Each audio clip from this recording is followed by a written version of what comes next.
ॐ श्रीकृष्णचरणकमलेभ्यो नमः। श्रीमद्भगवद्भक्तेभ्यो नमः। गोस्वामी श्री नाभाजी कृत श्री भक्तमाल हम श्रवण कर रहे हैं द्वितीय खंड। आज श्री तत्वाजी जीवाजी का चरित्र हम श्रवण करें। तत्वाजीवा दक्षिण देश बंशोद्धर राजत विदित भक्ति सुधा जल समुद्र भये बेला बलिगाढ़ी पूर्वजा जो रीति प्रीति उत्तरोत्तर बाढ़ी रघुकुल सदृश सुभाष शिष्ट गुण सदा धर्मरत सूर धीर उदार दया पर दक्ष अनन्य व्रत पदम खंड पदमा पद्धति प्रफुल्लित कर सबिता उदित तत्वा जीवा दक्षिण देश वंशोद्धर राजत विदित। कि परम भक्त श्री तत्वाजी एवं श्री जीवाजी दक्षिण देश के निवासी थे। ये अपने वंश का उद्धार करने वाले तथा जगत प्रसिद्ध संत हुए। इनका सुयश आज भी संत समाज में सुशोभित है। ये दोनों भक्ति रूपी अमृतमय जल के समुद्र के दो दृढ़ किनारे थे। पूर्वाचार्यों की भांति श्री संत भगवंत के प्रति इनकी प्रीति रीति भी दोपहर के बाद पूर्व दिशा की ओर जाने वाली छाया की तरह उत्तरोत्तर बढ़ती रही बढ़ने वाली भई। इनका स्वभाव रघुवंशियों के समान था। ये सज्जनों के गुणों को धारण करते थे तथा बड़े ही शूर धीर उदार दयालु प्रवीण तथा इष्ट में अनन्य निष्ठा रखने वाले थे। ये संप्रदाय रूपी कमल वन को प्रफुल्लित करने के लिए वैष्णव जगत में सूर्य रूप उदित हुए। ये दो थे, श्री तत्वाजी व श्री जीवाजी। वैष्णव की वंशोद्धार, वैष्णव की 21 पीढ़ियों का अपने आप उद्धार हो जाता है। वैष्णव की 21 पीढ़ियों का अपने आप उद्धार हो जाता है तथा त्रिहि सन तभी पिता पूतः पितृभिः सहते नघ यत् साधुस्य गृहे जातो भवान वै कुलपावकः। श्री नृसिंह भगवान भक्त प्रहलाद से कहते हैं, निष्पाप प्रहलाद, तुम्हारे पिता स्वयं पवित्र होकर तर गए, इसकी तो बात ही क्या है। यदि इनकी 21 पीढ़ियों के पितर होते तो उन सब के साथ ही वे भी तर जाते, क्योंकि तुम्हारे जैसा कुल को पवित्र करने वाला पुत्र उनको प्राप्त हुआ। कुलम पवित्रम जननी कृतार्था वसुंधरा पुण्यवती च तेन स्वर्गे स्थितास्ते पितरोऽपि धन्या ऐशाम कुले वैष्णव नाम धेयम। जिस कुल में कोई वैष्णव हो जाता है उसका कुल पवित्र हो जाता है, माता कृतार्थ हो जाती है, पृथ्वी भी उसके जन्म से अपने को सौभाग्यशालिनी मानती है तथा स्वर्ग में स्थित उसके पितृगण भी अपने को धन्य मानते हैं।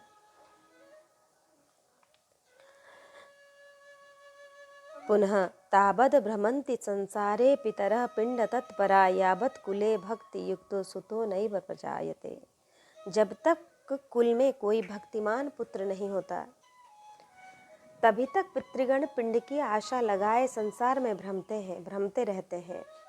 पुनः जिनि कुल साधु भागवत होई गनियन वर्ण अवर्ण तासु को आप तरे तारे कुल दोई।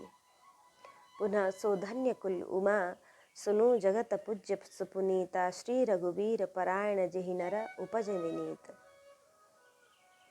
बेला बली गाढ़ी कहने का भाव यह है कि यह किनारा सुदृढ़ पक्का होता है तभी जल सुरक्षित रहता है, अन्यथा कमजोर किनारा होने पर तो जल उसे तोड़कर बहकर ही निकल जाता है। उसी प्रकार अपनी निष्ठा में दृढ़ रहने वाले के हृदय में भी भक्ति अचल रहती है और तभी भक्ति का सुख एवं भगवत प्राप्ति रूप लक्ष्य की सिद्धि होती है, अन्यथा रहती है और तभी तक तभी भक्ति का सुख एवं भगवत प्राप्ति रूप लक्ष्य की सिद्धि होती है। अन्यथा निष्ठा में शिथिलता होने पर भक्ति भाव रुकता नहीं है। फलस्वरूप साधक न घर का रह जाता है और न घाट का। महत्व भक्ति के स्थिर रहने का ही है। दक्षिण भावावेश तो यदा कदा सबके हृदय में आता जाता रहता है। संतों ने इस विषय को रबड़ी, मलाई आदि पौष्टिक पदार्थों से के दृष्टांत से समझाया है। जैसे रबड़ी, मलाई आदि पौष्टिक पदार्थ खाकर पचा जाने पर ही शरीर में शक्ति आती है। यदि किसी ने खा तो लिया परंतु पचा नहीं सका, दिन भर लोटा लिए डोल डाल को ही दौड़ता रहा, तो उसकी शक्ति बढ़ने के बजाय और क्षीण हो जाती है। उसी प्रकार भक्ति भाव को सुस्थिर रखने, उसके पचाने में ही कल्याण है। यहाँ भक्ति करके भी अभिमान का लेश भी नहीं होना। नम्रता, सुशीलता आदि सद्गुणों का होना ही भक्ति का पहचान है। इससे दोनों दिन में प्रेम बढ़ता है। इसमें दिनों दिन प्रेम बढ़ता है।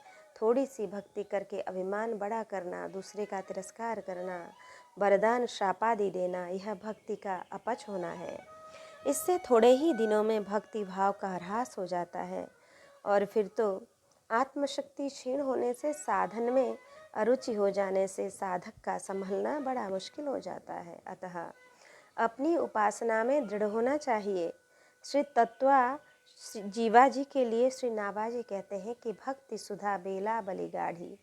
भाव यह है कि इनके हृदय में समुद्रवत अपार भक्ति भाव था और उसको धारण करने के लिए ये दृढ़ बेला के समान थे। भाव यह है कि उस भाव को संभालते रहे। इनकी निष्ठा अत्यंत दृढ़ थी। अतः बड़ी से बड़ी विषम परिस्थिति में भी भाव अचल बना रहा। पुनः इन दोनों भाइयों की रहनी सहनी भक्ति समुद्र के दो सुदृढ़ किनारे के समान थी। जैसे किनारों के बीच जल सुरक्षित रहता है, उसी प्रकार इनके बीच भक्ति सुरक्षित रही। पूर्वजा बाढ़ी। शास्त्रकारों ने सज्जनों की प्रीति को दोपहर पीछे पूर्व दिशा की ओर जाने वाली छाया के समान कहा है, जो प्रारंभ में लघु रहती है परंतु धीरे धीरे उत्तरोत्तर बढ़ती जाती है, और दुर्जनों की प्रीति को दोपहर पूर्व की भांति कहा गया है, जो प्रारंभ में तो बहुत बड़ी होती है परंतु धीरे धीरे घटते घटते दोपहर के समय एकदम छोटी हो जाती है। यथा आरंभ गुर्वी क्षयणी क्रमेण लघ्वी पुरा वृद्धिमती च पश्चात दिनस्य पूर्वार्ध परार्ध भिन्ना छाएव मैत्री खल सज्जनानाम। श्री तत्वा जीवाजी का भागवत प्रेम पूर्वगामिनी छाया की भांति उत्तरोत्तर संवर्धनशील था। यही प्रेम का सच्चा स्वरूप है। गुणरहितम कामनारहितम प्रतिक्षण वर्धमानमविच्छिन्नम सूक्ष्मतरमनुभवरूपम। पुनः प्रेम सदा बढ़िबो करे, जो शशिकला सुबेश में पुनो यामे नहीं, ताते कबहु न शेष। छिनहि चढ़े छिनहि उतरे, सो तो प्रेम न होए, अघट प्रेम पिंजरा बसे, प्रेम कहावे सोए। यथा रघुवंशिन कर सहज स्वभाव, मन कुपंथ पग धरहि न काऊ। मोहि अतिशय प्रतीति मन केरी, जहि सपने मन पर नाही नारी नहेरी। जिनके लवहि न रिपु रत्न पीठी, नहीं पावहि पर तीय मन डीठी। मंगल लहहि न जिनके नाही, ते नर बर थोरे जग माही। कहो सुभाव न कुलहि प्रशंसी, कालहु डरहि न रन रघुवंशी। कि सदा धर्मरत, धर्माचरण से विषयों से वैराग्य एवं प्रभुपाद पद्म में अनुराग होता है। निज निज धर्म निरत श्रुति रीति, यही कर फल पुनि विषय विरागा। के दया पर बिना किसी स्वार्थ के परहित साधक की दया दयवताम गेय, स्वार्थस्तत्र न कारणम। अंगुछाई दया की रति हुई। वशिष्ठ दक्ष जी कहते हैं कि श्री वशिष्ठ वचन दक्ष सकल लक्षण जुत सोई, जाके पद सरोज रति होई। सो अनन्य जाके असीमत न टरई हनुमंत, मैं सेवक सचराचर रूप स्वामी भगवंत। गही एक टेक की व्याख्या है। पद्म खंड सबिता उदित भाव यह है कि इनके द्वारा श्री संप्रदाय का खूब विकास हुआ। तत्वाजीव भाई उभे विप्र साधु सेवा मन धरी बात तात शिष्य नहीं भय है। गाढ़्यो एक ठूठ द्वार होए अहो हरि डार, संत चरणामृत को लेके डारी दई है। जब वही हरि ते देखे ताको गुरु करी लेखे, आये श्री कबीर पूजी आस पाँव लय है। नील नीठ नाम दियो परिचय धाम काम, को होए जो पे आवो कही गए हैं। श्री तत्वाजी और श्री जीवाजी दोनों भाई भाई थे, जाति के ब्राह्मण थे। इन दोनों ने साधु सेवा का प्रण लिया था, परंतु मन में एक बात सोच रखे थे, अतः किसी के शिष्य नहीं हुए थे। यह बात थी कि जिस संत के चरणामृत के सिंचन करने से सूखा वृक्ष हरा हो जाएगा, उसी से मंत्र दीक्षा लेंगे। अपने इस निश्चय के अनुसार उन्होंने द्वार पर एक ठूंठ गाड़ रखा था और जो भी संत आते उनकी सेवा करते और उनका चरणामृत लेकर उस ठूंठ पर डाल देते और बड़े कुतूहल पूर्वक देखते कि उसकी डाली हरी हुई कि नहीं। ऐसे ही करते बहुत दिन बीत गए। संयोग से एक बार इनके यहाँ श्री कबीरदास जी आए। इन लोगों की आशा पूर्ण हो गई। दोनों ने श्री कबीरदास जी के चरणों में पड़कर प्रणाम किया और दीक्षा के लिए प्रार्थना की। श्री कबीरदास जी ने बड़ी कठिनाई से इन्हें भगवान नाम का उपदेश दिया, साथ ही अपने निवास स्थान काशी का पता बताया और कहा कि यदि कोई आवश्यक काम पड़े तो आकर हमें सूचित करना। यह कहकर श्री कबीरदास जी वहाँ से चले गए।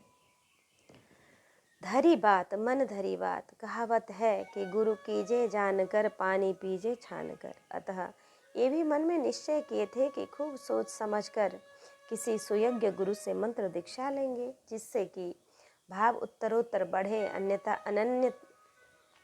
अन्यथा किसी से भी सहसा उपदेश ले लिया जाए और बाद में अभाव हो जाए तो यह अच्छा नहीं है। महद अपराध होगा, ये महा अपराध होगा। इसलिए ये सूखे वृक्ष को परीक्षा का माध्यम बनाकर सबकी परख करते। एक बात यहाँ स्मरण रखने की है कि इनके मन में वैष्णवों के प्रति कुछ अभाव रहता हो, वह अपनी योग्यता का अभिमान रहता हो, इसलिए संतों की परीक्षा लेते रहे हो, सो बात नहीं है। केवल पवित्र उद्देश्य था सद्गुरु की खोज। इनके हृदय में यह दृढ़ विश्वास था कि सच्चे संत सूखे वृक्ष को भी हरा कर सकते हैं और जो शुष्क वृक्ष में रस का संचार करने में समर्थ होंगे, वही नीरस हृदय को भी सरस बना सकते हैं। आए कबीर, इनके मन का निश्चय धीरे धीरे संतों को विदित हो गया। तब कुछ संत मिलकर श्री कबीरदास जी के पास गए और इन ब्राह्मणों को चमत्कार दिखाकर शिष्य बनाने का अनुरोध किया। प्रथम तो श्री कबीरदास जी ने अस्वीकार कर दिया कि वह संतों की परीक्षा लेते हैं, भला ऐसे के यहाँ क्या जाना है। परंतु संतों ने समझाया कि वे अधिकारी हैं, क्योंकि संत सेवा खूब करते हैं। यदि वैष्णव हो जाएंगे तो और भी अधिक भाव से सेवा करेंगे। इससे जगत में वैष्णवता की प्रतिष्ठा ही होगी, वेश की मर्यादा बनी रहेगी। नहीं तो लोग अभाव कर लेंगे कि वैष्णव एवं वैष्णवता में कुछ नहीं है, सब पोल पट्टी है। वैष्णवता प्रतिपादक शास्त्र भी लांछित होंगे, अतः आपको यह कार्य अवश्य करना होगा। तब श्री कबीरदास जी ने तीर्थ यात्रा का बहाना बनाकर वहाँ पहुँचे। पूजी आस, इससे जनाया गया कि श्री तत्वा जीवाजी ने श्री कबीरदास जी का भी चरणामृत उस ठूंठ पर छिटका और वह केवल हरा ही नहीं हुआ, तुरंत ही शाखा पल्लव पुष्प और फूलों से युक्त हुआ। तब वे लोग इनके चरणों में पड़ गए। नीठ नीठ नाम दियो, इसलिए कि अनधिकारी को नामोपदेश करना नामापराध माना गया है। शास्त्रों ने इसे परम गोप्य तत्व, राम तत्व कहा है। गोपनीयम गोपनीयम गोपनीयम च सर्वदा आत्मदेयम शिरोदेयम नदेयम राम तत्वकम। श्री कबीरदास जी ने भी खूब खूब जांच परख लिया, तब उपदेश दिया, दियो परिचय धाम। क्योंकि वे जानते थे कि आगे चलकर जिनके जाति बिरादरी के लोग आपत्ति करेंगे, अतः उनके समाधान के लिए अपना पता बता दिया। काना कानी भई दुज जानी जाति गई पाती, न्यारी करी दई को बेटी नहीं लेत है। चलो एक काशी जहाँ बसत कबीर धीर, जाए कहीं पीर जब पूछो कौन हेत है। दो तुम भाई करो आप में सगाई होए, भक्ति सरसाई न घाटाए चित चेत है। आए वह करी परे ख्या ज्ञाति खर भरी कहे, कहा उर धरी कछु मति हुआ चेत है। श्री तत्वाजी जीवाजी के श्री कबीरदास जी से दीक्षा लेने के अनंतर गांव के ब्राह्मणों में कानाफूसी होने लगी। उन ब्राह्मणों ने यही समझा कि इनकी तो जाति नष्ट हो गई। फिर तो सबने सलाह करके इनको अपने खान पान की पंक्ति से बहिष्कृत कर दिया और इनकी कन्या का अपने पुत्र से विवाह करने को तैयार कोई न हुआ। तब दोनों भाइयों में से एक काशी को गया, जहाँ पर कि परम धीर संत श्री कबीरदास जी निवास करते थे। वहाँ पहुँचने पर जब श्री कबीरदास जी ने पूछा कि किस कारण से आए हो, तब इन्होंने सब बात कही। श्री कबीरदास जी ने सोच विचार कर कहा कि तुम दोनों भाई आपस में ही सगाई करो, अर्थात तुम दोनों के एक एक कन्या और एक एक पुत्र विवाह के योग्य हुए हैं, तो आपस में ही विवाह कर लो। इससे तुम्हारी न्यूनता नहीं होगी बल्कि भक्ति की वृद्धि होगी। फिर तो घर आकर उन्होंने वैसा ही विचार व्यक्त किया। यह देख सुनकर जाति बिरादरी वालों में बड़ी खलबली पड़ गई। लोग आपस में कहने लगे कि इन लोगों ने मन में क्या विचारा है, जान पड़ता है कि इनकी बुद्धि भ्रमित हो गई है। काना कानी भई। श्री कबीरदास जी के चले आने पर ब्राह्मण लोग आप में कहने सुनने लगे कि अरे भाई, जानते हो कबीर कौन जाति के हैं? दूसरे ने कहा खूब जानता हूँ, पक्के जुलाहा हैं। तीसरे ने कहा यदि ऐसी बात है तब तो तत्वा जीवाजी जाति से भ्रष्ट हो गए, उनका ब्राह्मणत्व नष्ट हो गया। भला ब्राह्मण होकर नीच जुलाहे के शिष्य बने, कैसी विपरीत बात है। आदि कोई बेटी नहीं लेता है। ब्राह्मणों ने इन्हें जाति से अलग किया तो इसकी तो उन्होंने कोई परवाह नहीं की कि उनकी विमुख जनों से संबंध रहने से भक्ति में अंतराय ही पड़ता है। अतः इनसे तो न्यारे ही रहना चाहिए। हमसो इन साधु सो पंगति, जिनको नाम लेत दुख छूटत सुख लूटत नित संगति। भूत भविष्य लोक 14 में भय हो ही हरि प्यारे। तिन तिन सो व्यवहार हमारो, अभिमानित ते न्यारे। भगवत रसिक रसिक परिकर कर, सादर भोजन पावे। ऊंचो कुल आचार अनादर देखी ध्यान नहीं लावे। परंतु जब कन्या विवाह योग्य हुई और कोई उसे स्वीकार करने को तैयार नहीं हुआ, तब चिंता हुई। ब्राह्मण ऐसे पीछे पड़े थे कि प्रथम तो वे लोग स्वयं ही इनकार कर जाते। यदि वे दूर देश कहीं अज्ञात जगह पर आकर विवाह की बातचीत चलाते और कोई तैयार भी हो जाते, तो ब्राह्मण पता लगाकर वहाँ जाकर उसे उल्टा सीधा पढ़ाकर भटका देते। तब हार कर एक भाई को काशी भेजे, करो आप में सगाई। वैसे ही हिंदुओं में इस प्रकार परस्पर भाई बहन में विवाह की प्रथा नहीं है, परंतु श्री कबीरदास जी ने ऐसे ही आज्ञा दी। कारण यह कि वे जानते थे कि वहाँ के परम कट्टर ब्राह्मण परस्पर विवाह की बात सुनकर कुलकानी नष्ट होने के भय से झुक जाएंगे और विवाह अपनी पद्धति से करने को राजी हो जाएंगे। आगे हुआ भी ऐसा ही। श्री कबीरदास जी का अनुमान सत्य निकला। होई भक्ति सरसाई, वैष्णव से संबंध होने से भक्ति को प्रोत्साहन मिलता है। वाद विवाद भुलाई के करु साधुन को संग, माया बल घटिहे अबसी, बढ़े प्रेम को रंग। न घटाई होत देखी सुनी न आज, लोहो यह अद्भुत बात, सत्संगति से जग घटे, विमुख संग बड़ी जात। अर्थात आज तक जिसने भी सुयश पाया है वह साधु संबंध से ही और विमुखों से संपर्क होते ही बड़े बड़े यशस्वियों का यश धूल में मिल गया। अर्थात घर आकर श्री कबीरदास जी के निर्देशानुसार दोनों भाइयों ने विवाह की तैयारी शुरू कर दी, जिसे देख सुनकर लोगों ने पता लगाया तो आपस में ही विवाह की बात सुनकर बड़े बौखलाए और इन लोगों ने के पास आकर कहने लगे कि कहा उर धरी कछु, मती हूँ अचेत है। तब इन्होंने उत्तर दिया कि करे यही बात हमें और न सुहात आए, सबे हा खात यह छाड़ी हट दीजिए। पूछिबे को फेरी गए, करो ब्याह जो पे नए, दंड करी नाना भांति भक्ति दृढ़ कीजिए। तब दई सुतालई पातिन में प्रसन्न होय के, पाति हरि भक्तनि सो सदा मति भीजिए। विमुख समूह देखी सन्मुख बड़ाई करे, धरे ही अमाज कहे पन पर रीजिए। श्री तत्वाजी बाजी ने कहा कि हम तो ऐसा ही करेंगे, हमें अब दूसरी बात अच्छी ही नहीं लगती है।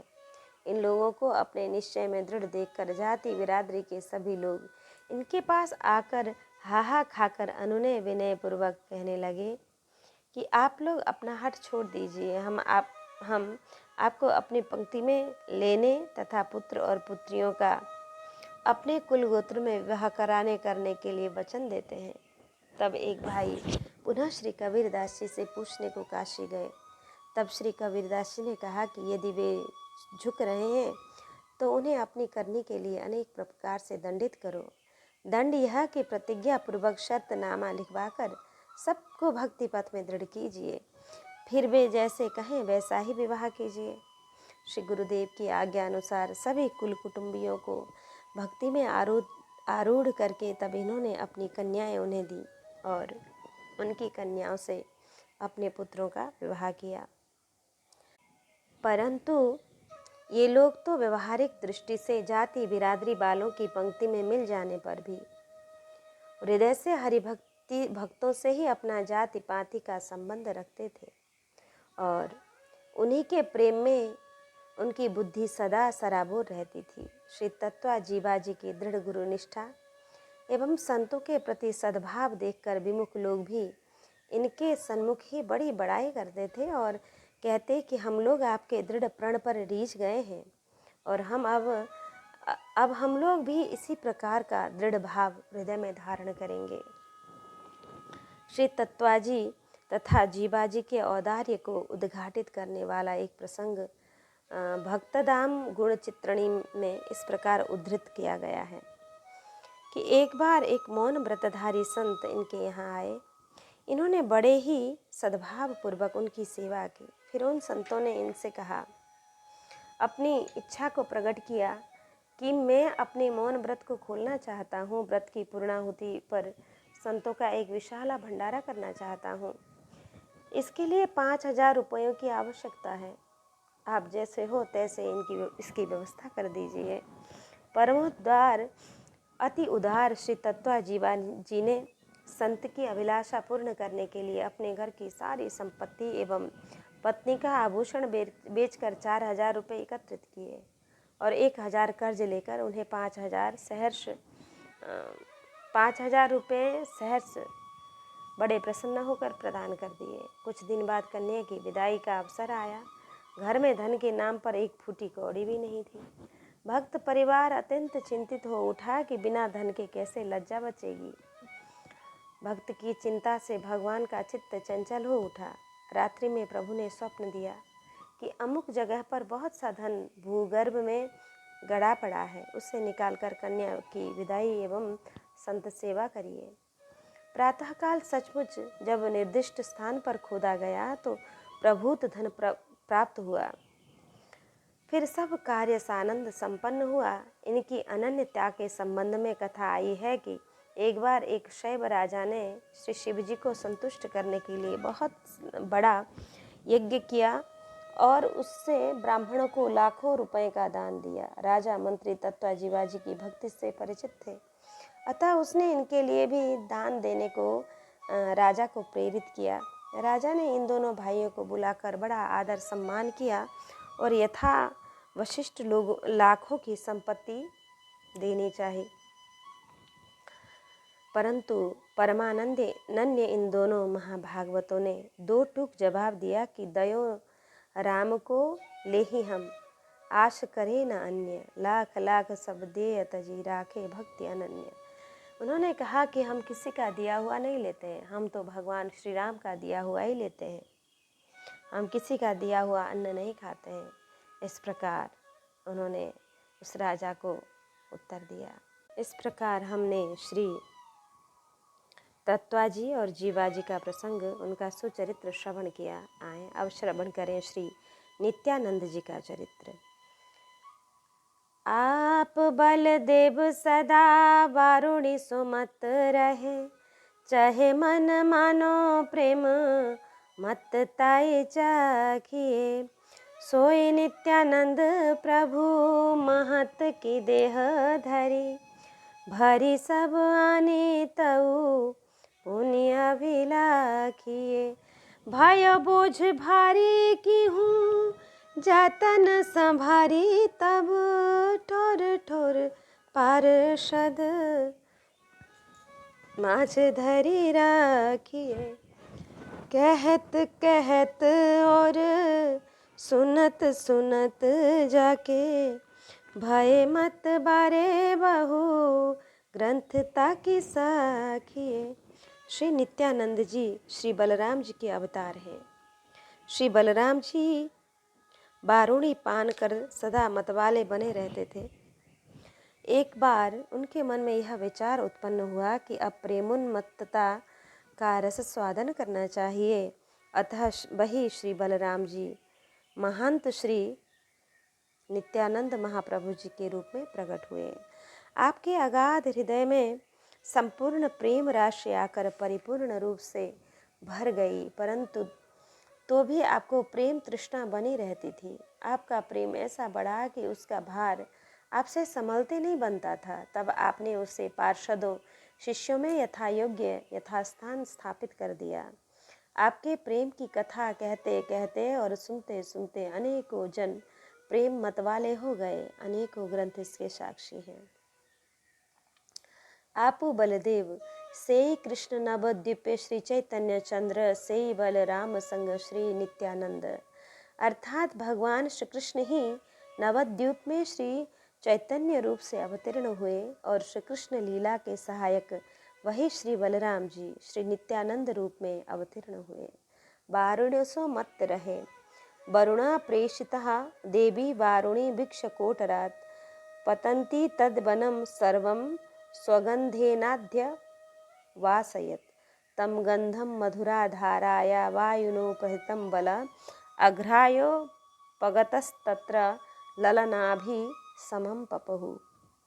वरुण देव ने अपनी पुत्री वारुणी देवी को यहाँ भेज दिया। वह एक वृक्ष के खोडर के बह निकली। उसने अपनी सुगंध से सारे वन को सुगंधित कर दिया। मधुधारा की वह सुगंध वायु ने श्री बलराम जी के पास में पहुंचाई, मानो उसने उन्हें उपहार दिया हो। उसकी महक से आकृष्ट होकर श्री बलराम जी गोपियों को लेकर वहां पहुंच गए और उनके साथ उसका पान किया। गायन्तं वारुणी पीत्वा मदव्यूहलोचनं बिभ्राजमानं वपुषः प्रभिन्नमिव वारणम। वे मधुपान करके मधुर संगीत गा रहे थे और उनके नेत्र आनंदोन्माद से विह्वल हो रहे थे।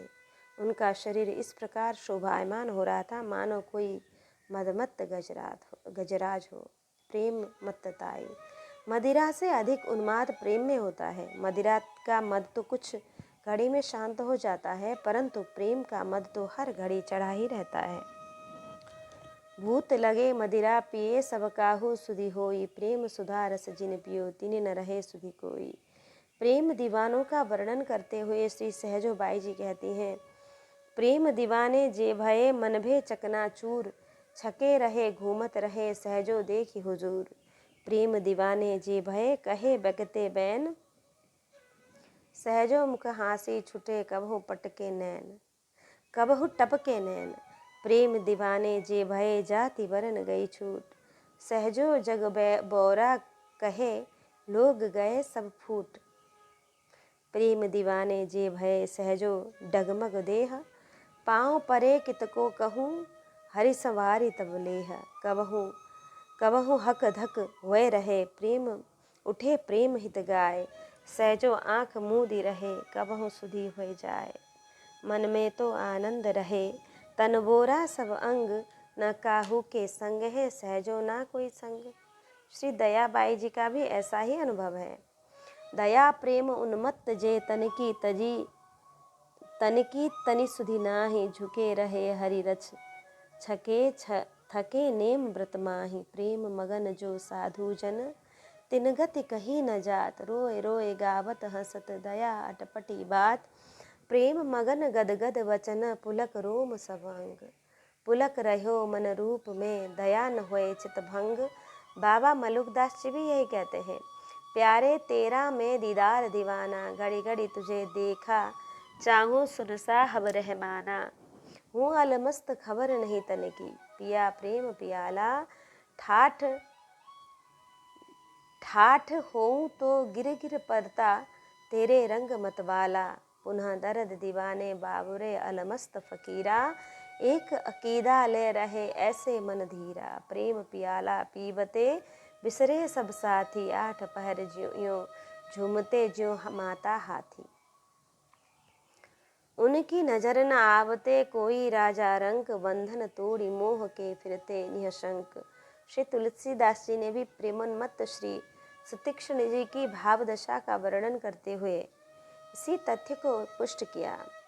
निर्भर प्रेम मगन मुनि ज्ञानी, कही न जाए सो दास दया भवानी।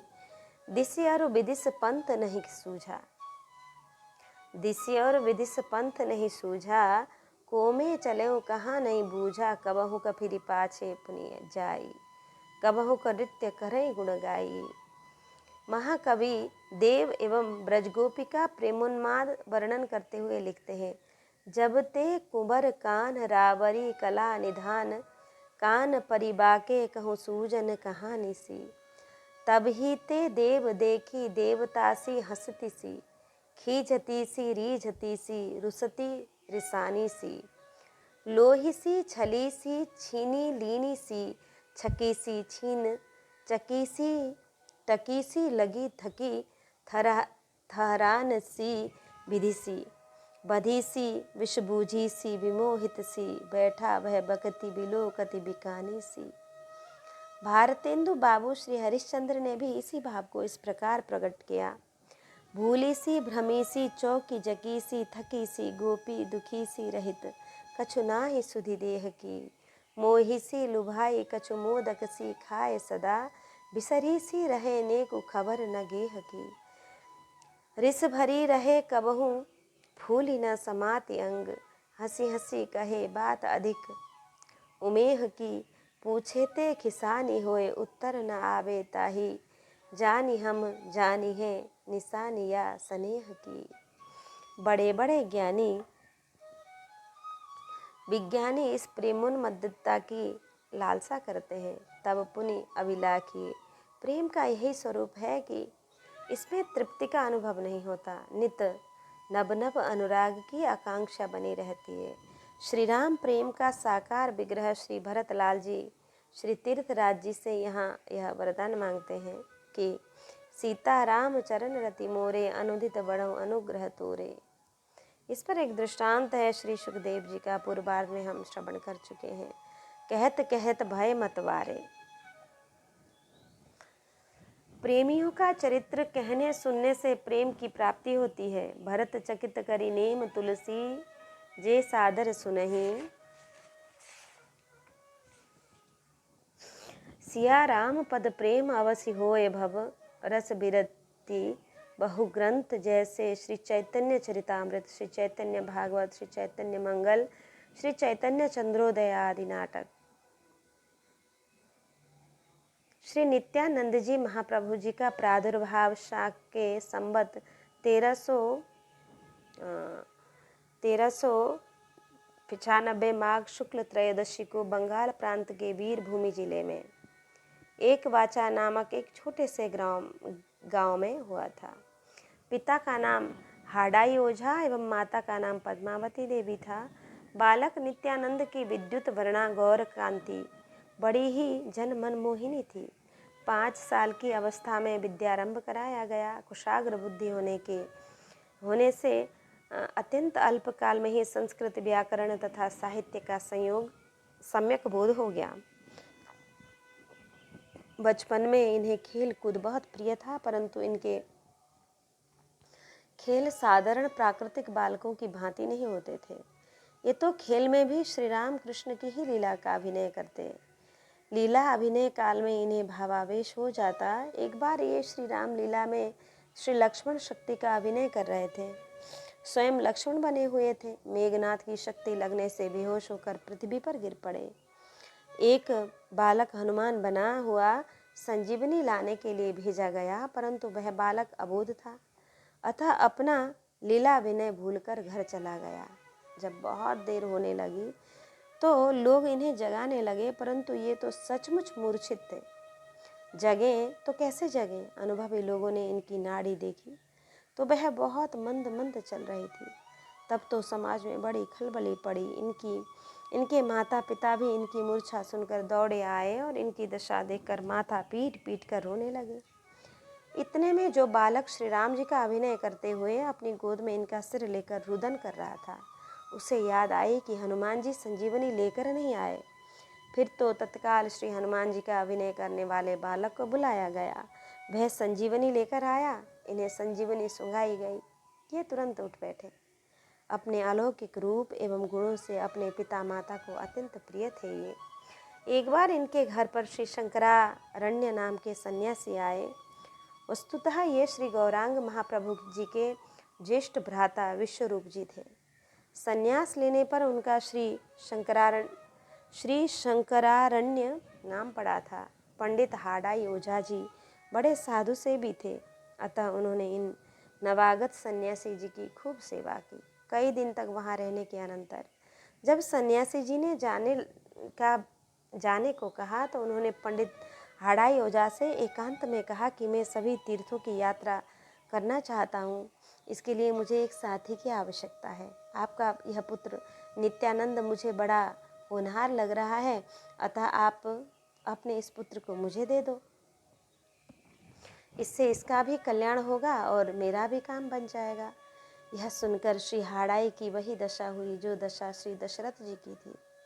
विश्वामित्र के द्वारा श्री राम लक्ष्मण को मांगने पर हुई थी, परंतु श्री दशरथ जी ने भी जैसे धैर्य धारण करके अपने प्राण प्रिय पुत्रों को मुनि विश्वामित्र जी के हाथ सौंपा था, उसी प्रकार श्री हाडाई ओझा ने भी अपनी धर्मपत्नी से परामर्श करके अपने प्राण प्रिय पुत्र श्री नित्यानंद को सन्यासी जी के कर कमलों पर सौंप दिया।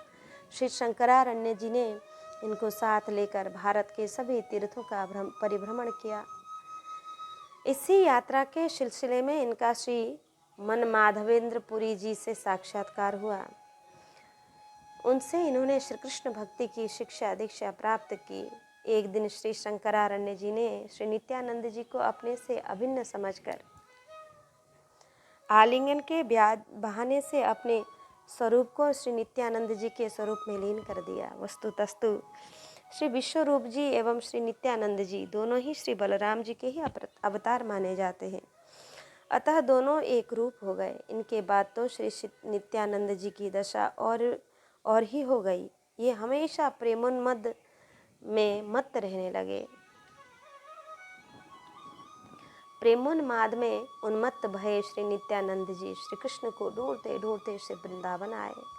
ये सर्वत्र कन्हैया भैया कन्हैया भैया पुकारते हुए पागल की भांति अपने चित्तचोर को खोज रहे थे। भगवत इच्छा से इन्हें श्री ईश्वरपुरी जी मिल गए। इन्होंने बताया कि तुम्हारे श्री कृष्ण को इस समय नवद्वीप में प्रकट होकर परम प्रेममय लीला विनोद कर रहे हैं। तुम वहाँ क्यों नहीं जाते? यहाँ क्यों भटक रहे हो? वहीं जाओ। फिर तो ये तुरंत नवद्वीप के लिए प्रस्थान कर दिए। नवद्वीप पहुंचकर श्री नित्यानंद जी परम भागवत श्री नंदनाचार्य जी के घर रुके। उधर श्री गौरांग महाप्रभु जी ने अपनी दिव्य दृष्टि से इनका नदिया में शुभागमन जानकर अपने प्रिय पार्षद पंडित श्रीनिवास जी एवं श्री हरिदास जी को इनका पता लगाने के लिए भेजा, परंतु सारा दिन खोजबीन करने पर भी कहीं पता नहीं चला। अंततो गत्वा निराश होकर दोनों महानुभाव लौट आए। तब श्री महाप्रभु जी स्वयं इनकी खोज में चले गए। पीछे पीछे समस्त परिकर चल रहा था। श्री महाप्रभु जी सीधे श्री नित्य नंदनाचार्य जी के घर गए और उनके आंगन में पद्मासन से विराजमान एक परम तेजोमय महापुरुष का दर्शन किए। सबने नियम विनयावत होकर उस महापुरुष के श्री चरण कमलों में सादर वंदन किया। श्री गौरांग महाप्रभु जी निर्निमेष दृष्टि से उस महापुरुष की ओर, महापुरुष भी अपलक नेत्रों से श्री महाप्रभु जी की ओर देख रहे थे। पाठक समझ गए होंगे ये महापुरुष श्री नित्यानंद जी ही हैं।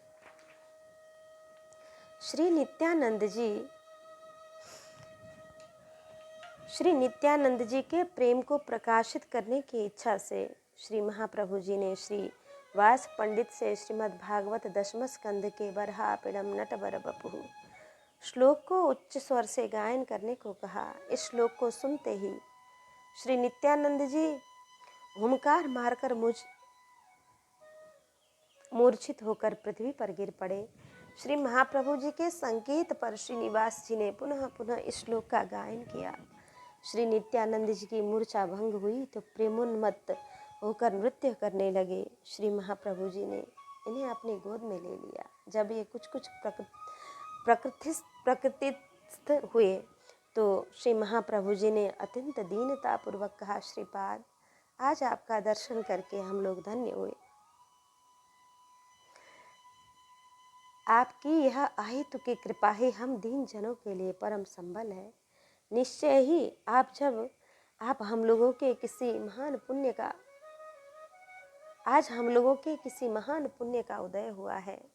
श्री महाप्रभु जी के इन अमृतमय वचनों को सुनकर नित्यानंद जी का हृदय प्रेम से उमड़ पड़ा और आप अनुराग विह्वल होकर गदगद वाणी से कहने लगे, अहो जिनके लिए मैंने सारा संसार छान डाला वे श्री कृष्ण आज कृपा करके मुझे स्वयं ही दर्शन दिए। अब मुझे विश्वास हो गया कि निश्चय ही परम दयालु श्री कृष्ण ने जैसे कृपा कर दर्शन दिया है वैसे ही मुझ दीन को अपनी शरण में भी रख ले। भक्तजन इन उभय महाभूतियों का प्रेम मिलन देखकर एवं भावमय वार्तालाप सुनकर आत्मा विभोर हो रहे थे। फिर श्री व्यास पंडित के घर आकर सब लोगों ने श्री नित्यानंद जी के शुभागमन के उपलक्ष्य में महोत्सव मनाया, जिससे श्री महाप्रभु जी ने श्री नित्यानंद जी का हाथ पकड़कर महान उद्धाम नृत्य किया। उस दिन भक्तों ने कीर्तन में अलौकिक आनंद का अनुभव किया। श्री नित्यानंद जी के लिए श्रीवास जी के घर ही रहने की व्यवस्था की गई। फिर महाप्रभु जी इनको लेकर श्री सची माता के पास पहुँचे और बोले, मैया देख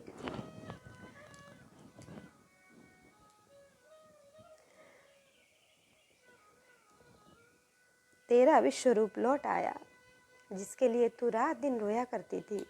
सचमुच श्री सची माता ने इनमें विश्व रूप की ही अनुभूति की और अंत तक इसी भाव से प्रेम करती रही। व्यास पूर्णिमा के दिन व्यास पूजा का उत्सव श्री व्यास पंडित के घर मनाया गया। सबने श्री व्यास जी की पूजा की, परंतु श्री नित्यानंद जी ने तो अपने सर्वस्व श्री गौरांग महाप्रभु में ही श्री व्यास का दर्शन किया और उन्हीं की पूजा की। उस समय श्री महाप्रभु जी ने इन्हें अपने षड्भुज स्वरूप का दर्शन कराया था। 4 हाथों में शंख चक्र गदा पद्म थे और 2 हाथों में हल और मूसल। पूजनोपरांत श्री हरिनाम संकीर्तन करके सब ने प्रसाद लिया और 2 हाथों में थे हल और मूसल और सानंद अपने अपने घर चले गए। प्रसाद पाने के बाद श्री नित्यानंद जी पंडित श्रीवास के घर रहते। इनकी समस्त चेष्टाएं बालकों की सी होती। श्रीवास एवं उनकी पत्नी मालिनी देवी इनके प्रति वात्सल्य स्नेह रखती। श्री मालिनी देवी अपने हाथ से इन्हें भोजन कराती। ये भी कभी कभी उनकी गोद में बैठकर उनके स्तनों को अपने मुंह में डालकर बालकों की भांति पीने लगते। कभी कभी खाते खाते बीच में ही उठ जाते और दाल भात अपने सारे शरीर में लपेट कर भाग जाते।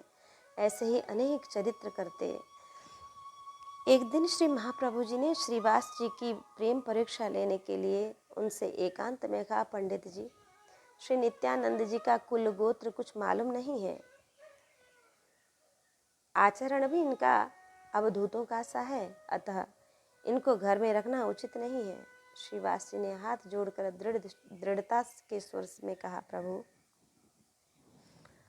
आपके वचनों का रहस्य तो हम समझने में असमर्थ हैं, परंतु इतना हम खूब जानते हैं कि नित्यानंद जी आपके अभिन्न विग्रह अत्यंत प्रिय हैं। अतः ये यदि शराब पीकर अगम्य गमन भी करें और मुझे धर्म से भ्रष्ट भी कर दें, तो भी उनके प्रति मेरे मन में अभाव नहीं हो सकता। श्रीवास के इन वचनों को सुनकर श्री महाप्रभु जी ने उन्हें हृदय से लगा लिया और बोले, आपने श्री नित्यानंद तत्व को समझ लिया। आपकी इस निष्ठा से मैं आपका कृतदास हो गया। एक दिन श्री महाप्रभु जी श्री नित्यानंद जी को अपने घर भोजन कराने के लिए लिवा ले गए।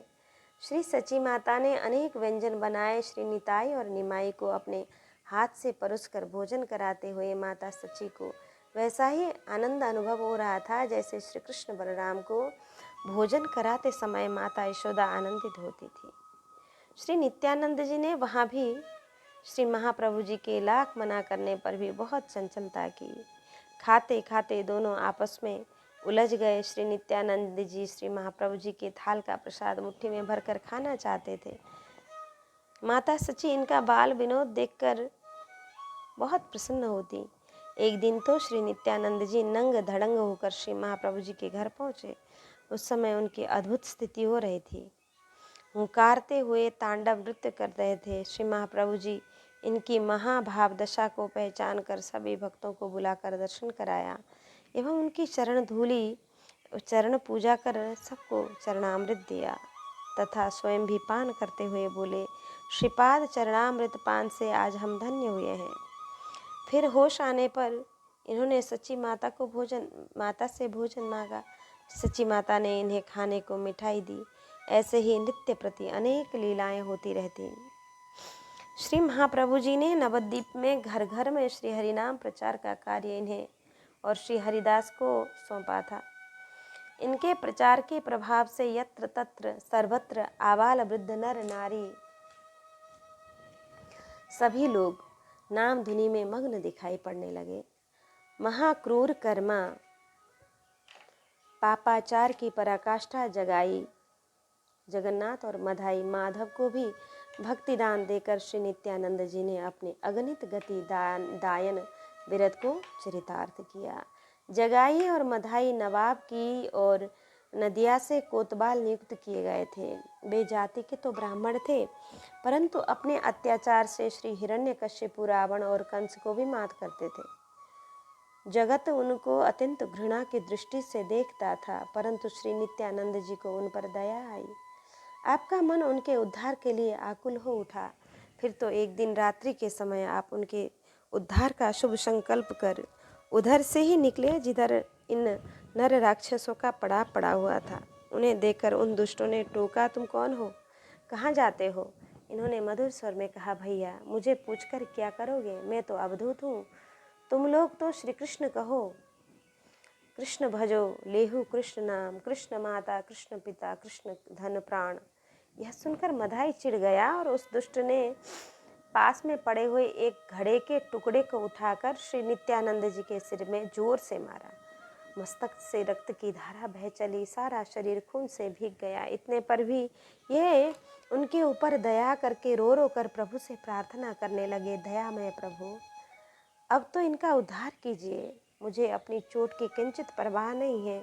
इन ब्राह्मण कुमारों की दुर्दशा देखकर मेरा हृदय विदीर्ण हुआ जा रहा है। नाथ शीघ्र इनका कल्याण कीजिए। इनकी इस कारुण प्रार्थना को सुनकर मधाई चिढ़कर पुनः मारने ही वाला था कि जगाई ने उसे रोक दिया।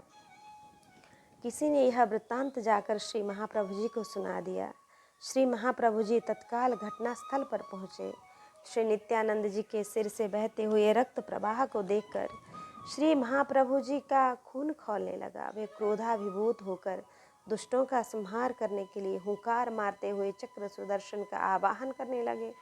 श्री चक्र सुदर्शन को आकाश से नीचे उतरते देखकर सब महाप्रभु जी को अत्यंत क्रोधाविष्ट देखकर आकाश में ही रुके रहने की प्रार्थना करके श्री महाप्रभु जी के श्री चरण कमलों में पड़कर दीन भाव से प्रार्थना करने लगे, प्रभु आप यह क्या कर रहे हैं? आप अपनी प्रतिज्ञा को स्मरण करिए। आपने तो कहा था कि मैं पापियों का नहीं पाप का नाश करूँगा, संहार करूँगा, पापियों पर तो दया ही करूँगा। फिर आज आप इन पर कोप क्यों हो रहे हैं? श्री गौर दया के मुख्य पात्र तो ये ही हैं। फिर प्रभु जगाई ने तो मेरी रक्षा की है, इससे मधाई को दूसरी बार प्रहार करने से रोकना है। यह तो आपकी कृपा का परम अधिकारी हो ही चुका है। इतना सुनना था कि श्री महाप्रभु जी का सारा क्रोध विलुप्त हो गया। वे तत्काल जगाई को हृदय से लगा ली। प्रभु का प्रेमालिंगन पाते ही जगाई मूर्छित हो गया। उसके जन्म जन्म के पाप क्षण मात्र में नष्ट हो गए। वह प्रभु के श्री चरणों में पड़कर फूट फूट कर रोने लगा। भाई की यह दशा देखकर मधाई की आत्मा ग्लानि का ठिकाना नहीं रहा। वह आंखों में आंसू भरकर गदगद कंठ से कहने लगा, प्रभु हम दोनों भाइयों ने समान पाप किया है, अतः हम दोनों पर समान कृपा कीजिए, हम दोनों को अपनाइए, दोनों की रक्षा कीजिए। यह कहकर मधाई भी प्रभु चरणों में पड़ गया, परंतु महाप्रभु जी का मधाई के प्रति रोष अभी शांत नहीं हुआ था। वे मेघ के समान गंभीर वाणी में बोले, मधाई तू मेरा अपराध किया होता तो मैं कब का तुम्हें क्षमा कर दिया होता, परंतु तूने श्रीपाद नित्यानंद जी का अपराध किया है। यदि वे तुम्हें क्षमा कर दें तो तू भले ही मेरा अनुग्रह भाजन हो सकता है, अन्यथा तेरा कल्याण असंभव है। यह सुनकर मधाई श्री नित्यानंद जी के चरण में जा पड़ा। उसके आंसुओं से वहाँ की पृथ्वी भीग गई। लोग विस्मित थे इस कल्पनातीत दृश्य को देखकर, परंतु सबसे अधिक आश्चर्य तो लोगों को उस समय हुआ जब श्री नित्यानंद जी मधाई के ऊपर अनुग्रह की वर्षा करते हुए श्री महाप्रभु जी से बोले, प्रभु मैं सत्य कहता हूँ, इन दोनों भाइयों के प्रति मेरे मन में किंचित मात्र भी द्वेष नहीं है। यदि मैंने जन्म जन्मांतर में कुछ सुकृत किया है तो वह आज मैं इन दोनों भाइयों को प्रदान करता हूँ। इतना सुनते ही श्री महाप्रभु जी ने मधाई को भी हृदय से लगा लिया। श्री महाप्रभु जी की भक्त वत्सलता, श्री नित्यानंद जी की करुणा एवं जगाई मधाई का पश्चाताप लोगों को मंत्रमुग्ध मंत्रमुक्त कर रहा था। अंततोगत्वा अपने पैरों पर पड़े दोनों भाइयों को श्री महाप्रभु जी ने उठाया और भक्तों को संकीर्तन करने की आज्ञा दी। दो ही घड़ी पहले लोग जिन्हें पाप रूप कहते थे, उन्हीं जगाई मधाई को अश्रुपूरित नेत्र गदगद कंठ से हाथ उठाकर कीर्तन करते हुए देखकर सबने उसे कृपा का चमत्कार माना। कीर्तन के अनंतर सब लोग श्री महाप्रभु जी के घर पहुँचे। जब सभी भक्त यथास्थान अपने अपने आसन पर बैठ गए तो श्री महाप्रभु जी ने उन्हें जगाई मधाई को संबोधित करके कहा, भाइयों, तुम लोग पर श्री पाद श्री नित्यानंद जी की कृपा हो गई है, अतः तुम लोग अपने उद्धार के लिए सब शोक मोह छोड़कर निश्चिंत हो जाओ। यह सुनकर दोनों भाई फफक कर रो पड़े और अत्यंत कातर स्वर में बोले, प्रभु, वेदों में वर्णित आपका पतित पावन अधम उद्धारक नाम आज भी चरितार्थ हुआ है। प्रभु, अब हम तो आपकी कृपा से दबे जा रहे हैं। श्री महाप्रभु जी ने कहा कि भाई,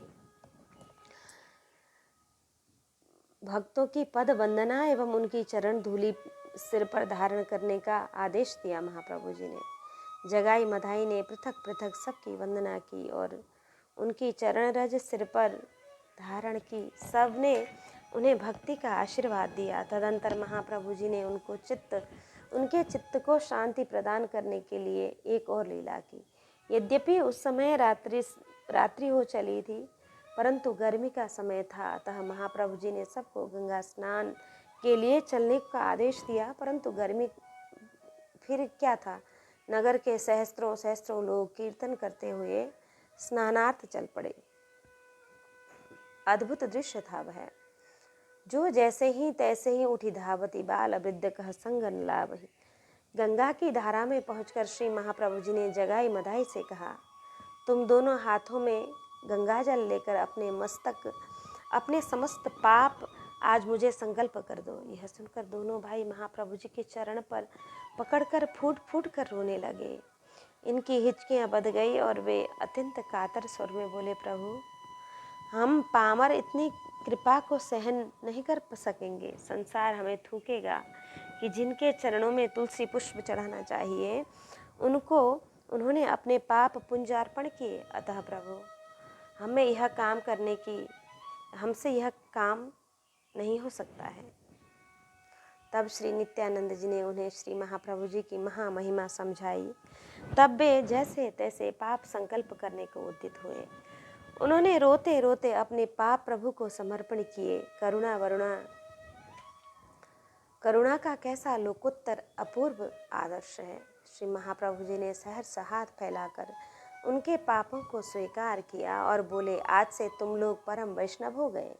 अब तुम लोग सर्वथा निष्पाप हो। आज से जो भी तुम लोगों को पापी कहकर तिरस्कार करेगा, वह मन को भी तुम्हारे प्रति घृणा का अभाव रखेगा, वह वैष्णव द्रोही समझा जाएगा।